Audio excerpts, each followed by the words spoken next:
Hello friends, welcome back to my channel. So ఈ వారం big boss హౌస్లో మనం ఏ కంటెస్టెంట్ అయితే ఎలిమినేట్ అవ్వాలని కోరుకున్నామో ఆ కంటెస్టెంట్ సోనియా ఆకులా గారు అయితే ఇప్పుడే ఎలిమినేట్ అయిపోయారండి. సో అన్నపూర్ణ స్టూడియో దగ్గర ఫుల్ రైన్ అన్నమాట. సో నాగార్జున గారు షూటింగ్ కంప్లీట్ చేసుకొని ఇప్పుడే ఇంటికి వెళ్తున్నారు. సో కారులో నాగార్జున గారు ఉన్నారండి. సో సేఫ్గా ఇంటికి వెళ్ళాలని నేనైతే కోరుకుంటున్నాను.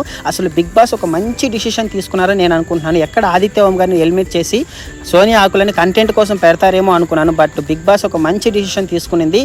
సోనియా ఆకులా గారు వెళ్ళిపోవడం వల్ల మనకు మిగతా contestants Nikhil game, Prithvi game చాలా బాగా ఆడతారు ఇంకా మీదట. సో మిగతా కంటెస్టెంట్స్ ఎలా ఆడుతున్నారు, అసలు సోనియా ఆకుల ఎలిమినేషన్ ఫెయిరా అన్ఫెయిర్ అనే నాకు మీరు కింద కామెంట్ సెక్షన్లో తప్పకుండా మెసేజ్ చేయండి. ఒకవేళ సోనియా ఆకుల ఎలిమినేషన్ ఫెయిర్ అనుకుంటే మాత్రం తప్పకుండా ఒక లైక్ వేసుకోండి. సో ఇదేనండి మన సోనియా ఆకుల గారి కార్ అన్నమాట. సో కార్లో సోనియా ఆకుల గారు ఇక్కడ నుంచి బేగంపేటకి వెళ్తున్నారు.